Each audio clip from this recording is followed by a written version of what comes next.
Le numérique reste et demeure une tendance clé de transformation numérique pour l'Afrique. On peut donc conclure que l'intégration présente un défi pour l'automatisation des processus, ce qui suggère également une prise en compte de l'ensemble des facteurs tels que le numérique, la responsabilité numérique, l'inclusion numérique et le numérique responsable.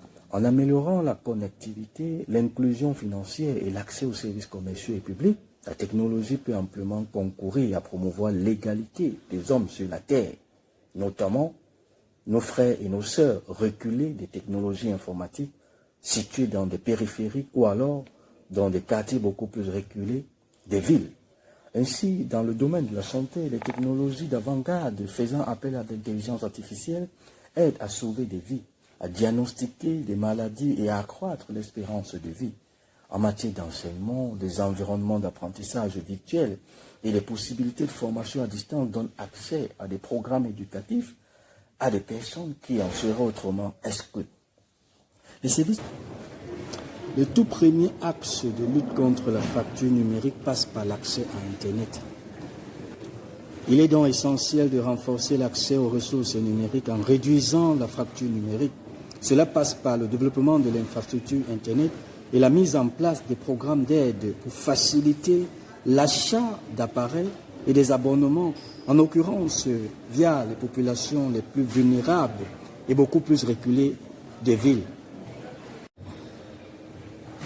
Cette fracture numérique revêt plusieurs facettes, tant dans ses causes que dans ses conséquences.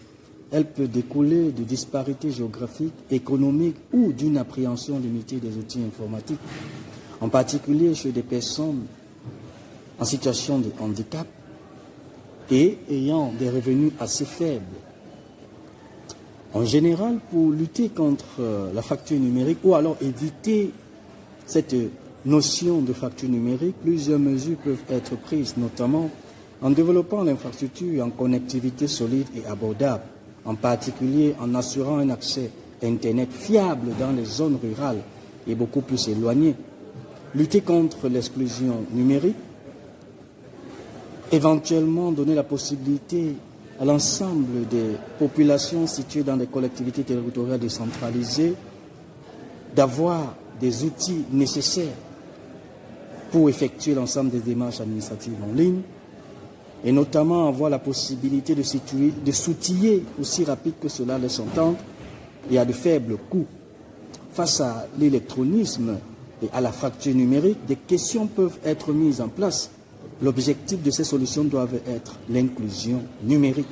Le gouvernement forme par exemple des conseils numériques dans les différentes régions, mais cela n'est pas le plus urgent. Il est question dans un premier temps de recenser l'ensemble du public en difficulté sur le terrain et d'apporter des solutions à main sur mesure à ces différents publics. Comment favoriser donc l'inclusion numérique? Il est question de participer à l'éducation des élèves, des apprenants, des étudiants, à un usage responsable d'Internet, tirer le meilleur parti des outils, des ressources et des usages numériques, en particulier pour permettre l'individualisation des apprentissages et développer les apprentissages collaboratifs. L'inclusion numérique passe également par l'accessibilité. Dans cette lutte, il est question de rechercher à rendre accessible à tous l'ensemble des sites Internet et intranets, sans qu'une refonte particulière soit nécessaire.